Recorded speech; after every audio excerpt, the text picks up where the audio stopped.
Quite a few of you seem to enjoy the story I told yesterday about the foreman and the snake. So here's another little story. There was a grandfather sitting one day with his grandson, and his grandson says, "Grandfather, you're such a good man, but the man in the next village is such a horrible man. We're your friends at school." And the boy's grandfather says, "Yes, we're friends at school. We're both good friends, but we both went our separate ways." And the grandson says, "Well, Grandad, how come you're happy and kind and he's mad and miserable and spiteful and just very miserable person?"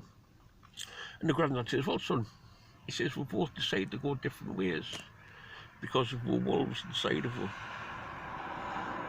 And the grandson didn't understand, so he says, "Well, son," he says, "we've all got two wolves fighting for supremacy inside of us.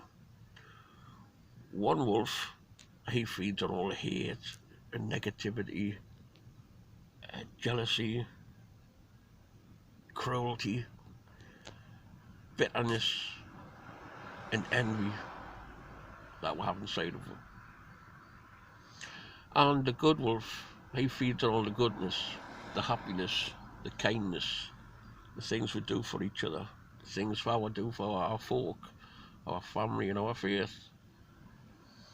And the grandson says, "Well, how can I be more like you and not like the man in the next village?" And the grandfather says, "Well, we're like that, son, because of whatever we feed with wolves. I fed my wolf full of good things. I was a good person, happy person, kind person. And the man in the next village, he's fed his evil wolf with hatred, jealousy, cruelty. So that wolf evolves, and the one eventually eats the other one. So depending on which wolf you feed is which wolf will eventually win the battle of the wolves." And the young grandson says, "Is there anything I can do for you, Grandad?" And the granddad says, "No." And he says, "Good, I'm off to play, but after that I'll go and I'll tidy my room." So he started feeding his wolf, his good wolf, at a very young age. Okay, now I've heard that story lots of different ways from lots of different cultures. I'm not saying it's a Nordic story. I've heard that story from, well, I've heard it from the American Indians. They've also got a story from the Aborigines, roughly the same, but it's a dingo instead of a wolf. And it all means the same thing. You know, if you think good things all the time, it's going to make you a happy person. On the subject, I made the video the other day. It had one guy called, I think it was a question I put on another video, one guy called Tim.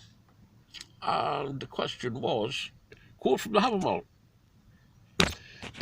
what you have to do in the morning if you want to get up and kill an enemy or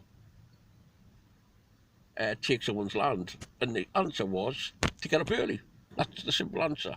That's what the Havermal says. And this man starts spouting on about, "Oh, I've had to kill this, I've had to eat my own animals, I've skinned them," and all that type of stuff. He didn't read what we're talking about. We're talking about the Havermal, for quotes. We weren't talking that we go out and kill people and take people's lands. We're talking about a quote from the Havermal. But his wolf inside of him didn't have time to read any of that. He just seen the words kill and take a land, and he starts spouting out with no knowledge of what the subject was. Three guesses what his wolf was fed with. Well, that person will probably put a reply, and they'll be spouting hatred and bad mouth and temper and everything. I'll just give him a nice reply. So I like to feed my wolf full of positive, good thoughts. Okay, everyone, I'll leave you with that. Whatever God you bless, you pray to, I pray to Tia and here. Of course, Odin and Freya as well. But whatever God you pray to, may God bless you all. Okay, thank you. Toodles.